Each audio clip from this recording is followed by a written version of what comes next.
भारत पाक में दोनों व्याप्त है, लेकिन केंद्र सरकार ने सुप्रीम कोर्ट गई है। केंद्र सरकार सुप्रीम कोर्ट गई है।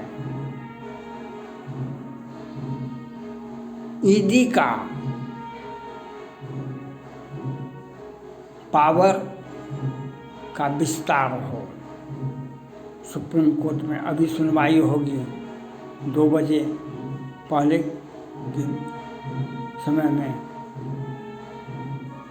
फैसला नहीं हुआ, फिर 2 बजे के बाद सुनवाई होगी और उसके लिए सुप्रीम कोर्ट ने अलग बेंच का निर्धारण कर दिया है। अभी जब दिल्ली हाई कोर्ट के वर्मा जी के यहाँ रुपया को जलाया गया, अभी दिल्ली हाई कोर्ट के माननीय न्यायाधीश के आवास पर रुपया को जलाया गया तो पूरा देश में हलचल हुआ। तो पक्ष और विपक्ष, पक्ष और विपक्ष ने चर्चा किया कि न्यायाधीश को भी जांच करवाने में लोकपाल में आना चाहिए, लोकपाल में उसको लाना चाहिए। हमारे देश में कानून बना हुआ है बहुत अधिक। हमारे देश में कानून बनाना, हमारे संविधान को पैराडाइज ऑफ प्लीडर्स कहा जाता है। हमारे देश में संविधान को पैराडाइज ऑफ प्लीडर्स कहा जाता है। वकीलों का स्वर्ग है, वकीलों का स्वर्ग कहा जाता है हमारे संविधान को। माननीय सुप्रीम कोर्ट से भी मेरा अपील है, जो आप जितना अधिकार मांगता है केंद्र सरकार, ये ईडी वाले का पावर कितना चाहिए। किसी भी व्यक्ति को फांसी दे सकता है, किसी को भी पत्नी परिवार बच्चे सभी को उठा सकता है, उसको जेल में 1000 बरस तक बंद कर सकता है। लेकिन उसे जो चाहता है, जो अधिकार वह सुप्रीम कोर्ट को देना चाहिए, देना भी पड़ेगा। केंद्र सरकार के निर्णय को, केंद्र सरकार की सलाह को सुप्रीम कोर्ट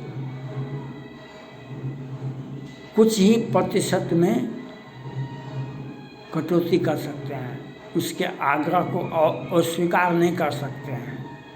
ये हमारा ट्रेडिशन कहता है, ये हमारा कॉन्स्टिट्यूशन कहता है, हमारा ये सार्वभौमिकता होती है तो केंद्र सरकार की होती है।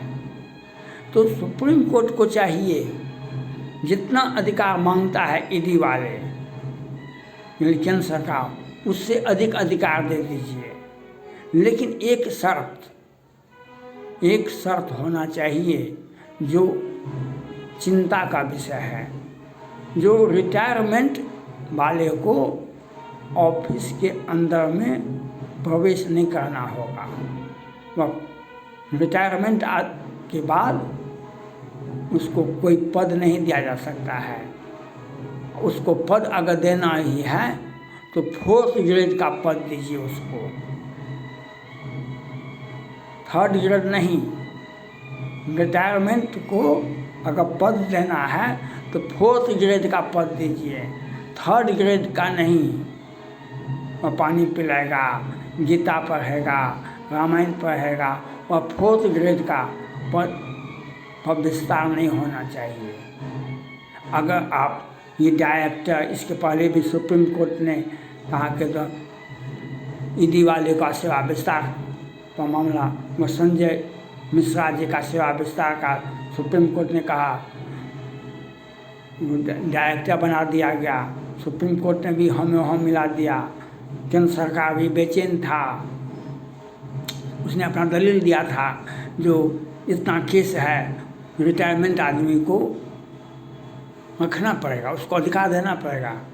तो मोदी जी व वित्त मंत्री सीता निर्मला रमन जी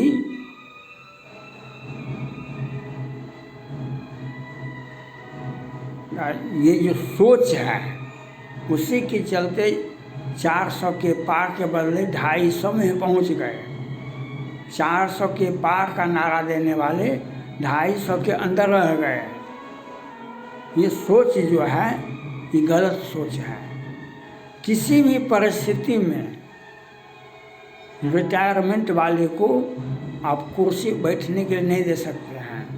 काहे देश का में विद्रोह हो जाएगा, देश में आग लग जाएगी। हम वेटिंग में हैं, यूपीएससी में, बीपीएससी में, हर राज्य में के परीक्षा में यूपीएससी में लगे हुए हैं। हमको कब निकल जाए, हम आईटी करते हैं। विदेश में करोड़ों युवा प्रत्येक वर्ष निकलता है कॉलेज से, बड़े बड़े कॉलेज से, इंजीनियरिंग, डॉक्टरी, मेडिकल और यूपीएससी और हर राज्य सरकार से निकलता है।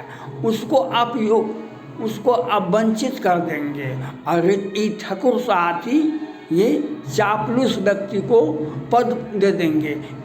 इससे बड़ा अन्याय अत्याचार कभी नहीं हो सकता है। करोड़ों युवा बेरोजगारों का, शिक्षित हायर एजुकेटेड युवा का एक बहुत बड़ा फौज आ रहा है। हर वर्ष आईटी हो या यूपीएससी हो कि यूपीएससी हो कि एलाइड हो, जितना भी देश में संस्था है उससे छात्र निकल रहे हैं।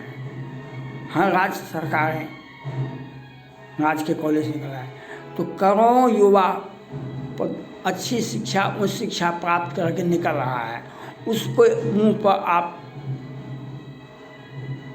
ताला लगा रहे हैं। आप उसको पहले देखिए ना भाई, हमारा जो कॉलेज से निकला है, जो यूपीएससी निकला है, जो बीपीएससी कंप्लीट किया है, जो आईटी निकाला है, जो मेडिकल करके आया है, जो लॉ करके आया है, तो उसको आप पद नहीं देंगे।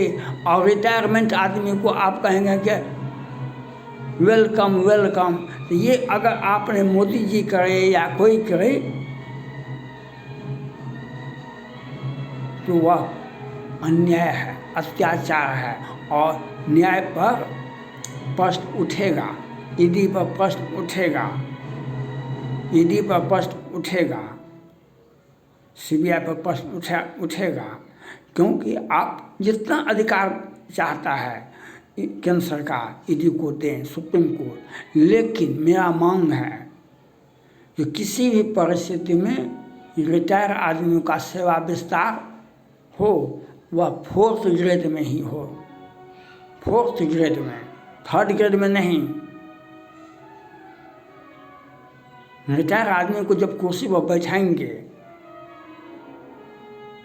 तो वह न्याय अपने जीवन काल में कौन न्याय किया है जो आज रिटायरमेंट के बाद वह हमको न्याय देगा?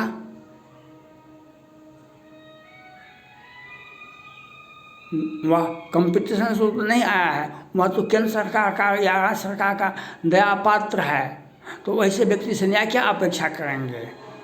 वैसे व्यक्ति से न्याय की अपेक्षा नहीं कर सकते हैं। इसलिए मेरा मानना है सुप्रीम कोर्ट से, और मांग है अपने चैनल के माध्यम से हम सुप्रीम कोर्ट से मांग करते हैं कि जितना अधिकार मांगता है केंद्र सरकार, वह ईडी वाले को मिलना चाहिए।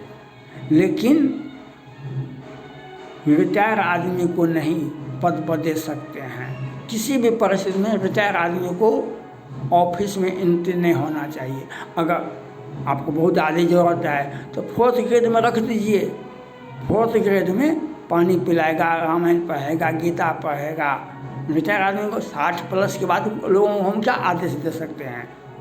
60 प्लस वाले उम्र वाले व्यक्ति को कोई आदेश नहीं दिया जा सकता है।